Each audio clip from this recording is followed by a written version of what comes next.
Hey, my family, how are you? Welcome to another one here on Truth and Love the Church. So, I've been aware of what has actually been happening between, these two ministers. 1, 2, and 3 were carrying AK-47 in front of kids who were in crash a few months ago, just last April they were in crash. Some of these kids have never seen a gun before. Some of these kids have never seen a machete before.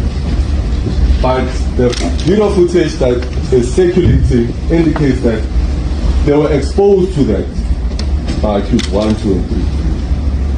The Bible says, touch not my anoint, do my prophets no harm. And people come like this. And I'm talking to you now, that man of God is in prison now as I'm talking to you. Who was fighting me in South Africa? He's in prison. Where he wanted me to be, that's where he is. He just woke up in the morning like this. I need to cause trouble. I don't want peace. My family, this is actually very funny, but my main purpose of making this video is I've actually been seeing people, being bitter. And I have this message for you from Prophet Joshua on how to handle your enemies, In this video, it actually teaches that you have to love your enemies. So I hope, followers of these two ministers, not the ministers, I am talking to followers. I hope followers of these ministers who get to listen, like, share, comment, and subscribe. Meet you in the next one as always. God bless you. Loving your enemy is always unreasonable. Unless you realize that you were an enemy of God until He forgave you. Until you realized that you were an enemy of God until He forgave you. If not, you will see love to your enemy as unreasonable. In Matthew 5:44, love your neighbor as yourself. Your neighbor could be your friend, could be your enemy, could be those who do not share the same faith with you. Love them all. But unless you realized that you were an enemy of God until He forgave you, it is also His way that you remember that you have sinned and be forgiven. For it is that remembrance that gives a forgiving heart, a loving heart towards your neighbor. Your neighbor could be your friend, could be your enemy, could be those who do not share the same faith with you, whatever religion. The Bible says, if you love an enemy, you see him or her as Christ does. Tell your neighbor, when you love an enemy, you see him or her as Christ does.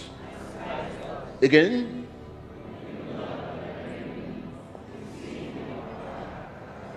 when you love an enemy, you see him or her as Christ does.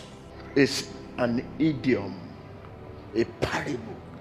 The issue is not resolved until forgiveness is voiced and received from the heart.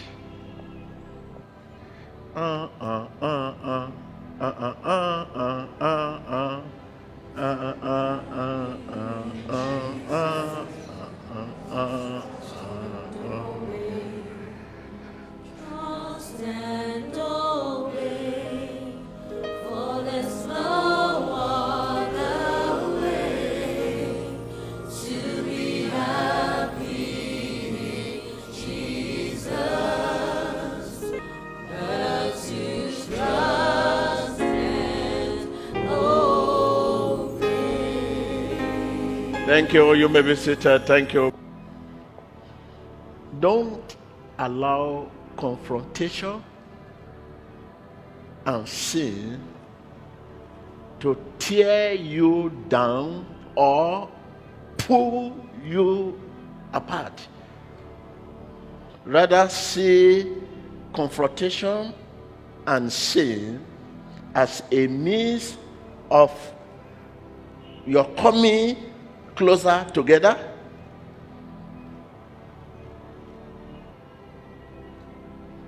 going together,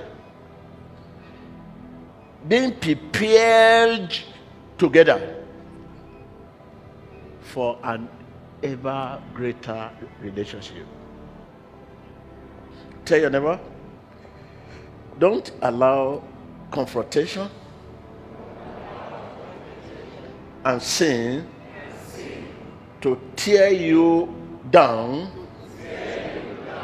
or pull you apart. Rather see confrontation and sin as a means of coming closer together, going together, being prepared together for ever greater relationship.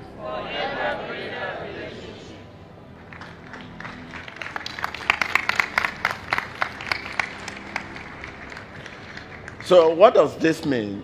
Mean don't reject anyone on account of weakness, because the future is a mystery. Don't reject anyone on account of weakness today, because the future is a mystery. You cannot say what will happen tomorrow. Someone you reject may be your helper or your strength tomorrow. The future is a mystery. Tell your neighbor, the future is a mystery. Someone you reject may be your helper, may be your strength tomorrow.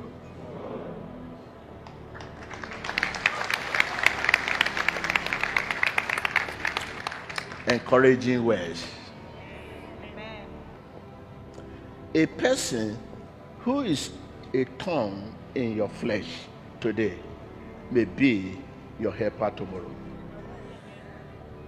Don't reject anyone on account of weakness. Someone you reject because of weakness, because of confrontation, because of sin, may be your strength, your helper, your boss tomorrow.